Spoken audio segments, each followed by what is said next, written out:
যখন you and me ছিলাম না, তখন যখন তোর ভালোবাসলাম, জীবন দিয়ে দিলাম না, বিয়ের স্বপ্ন দেখলাম, আম্মুর সাথে কথা বলাইলাম, আব্বুর সাথে কথা বলাইলাম, চাচি মামা থেকে শুরু করে কি না করছি ভালোবেসে করছি না, ভালোবেসে করছি।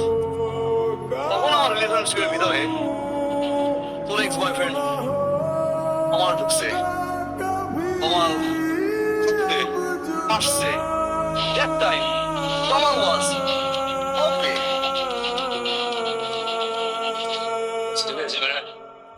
জীবনকে ভালোবাসে, ভোর রাতে তার বাসায় গিয়ে তার রুমে ঢুকে তার গার্লফ্রেন্ডকে এক্স বয়ফ্রেন্ডের সাথে ড্রিঙ্ক করতে দেখে You had sex, Bob. Was it sex? চোখের সামনে দাঁড়িয়ে তখন বলছিলি একবার না দুইবার না অনেকবার তোমার সাথে রাতে থাকছি, তোর সাথে রিলেশনশিপ থাকা অবস্থায় তোকে জানাই নাই, আল্লাহর কসম করতে পারছে। ছেলে যখন তার গার্লফ্রেন্ডকে একটা ছেলের সাথে ভিড়ে ধরে এবং সে সরি ফিল না করে তাকে ঠিক না করে পরে সে ডিরেক্টলি বলে দেয় এরকম আরো অনেক থাকছে, go and fuck yourself. ওই ছেলের না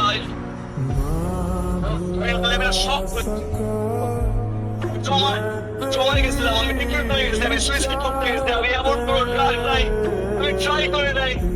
আমি একটা বাচ্চা দেখছি বলার জন্য, যা শুনছি ওগুলো কান দিয়ে বন্ধ করার জন্য আমি বারবার এমন কোনো ট্রাই করে নাই। খুব বন্ধ বললে বসে দেখছি ভালো হয়ে গেছিলাম। এক কথা তো আমার কেউ বলছিলি না, বাঙালি কমিউনিটিতে বই একটা ওরা বলে হোসেন অপশন দিচ্ছে ছেলেটার টেন্ডেন্সি কাছ থেকে ছেলেটা বুঝতে পারছে না 2025 না বলছিল ভেরিফাই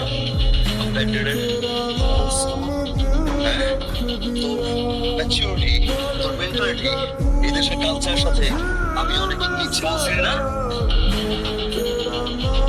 ছেলে দুনিয়া খুঁজে পাইছে তোর ভিতরে, দুনিয়ার ভালোবাসা একটা মানুষ দিচ্ছে, অন্ধ হয়েছিল রয়্যালটি রেসপেক্ট সবকিছু দিয়ে একটা মানুষকে ভালোবাসছে। তুই মনে করছিলি কি জানিস আমার তো ইচ্ছার কোনো অপশন নাই? কেন তোরা মেয়েরা মাঝে মাঝে ভাবিস কি ছেলের মেয়েটার সাথে কোনো অপশন নাই? ছেলের বড় অপশন খুবই কম, যারা পাইছে 7 জনের কপাল, পাইছি আমার 7 জনের কপাল। ইউ লিসেন সুইটহার্ট, শুধু একটা মেয়ে না, ছেলেও যদি চায় না 1.5 মাসের মাথায় 17টা মেয়ের সাথে বেড শেয়ার করতে পারে। Don't confuse about the number. It's hardy trust me. Yeah, hardy. Still that is. ওরে দেখাই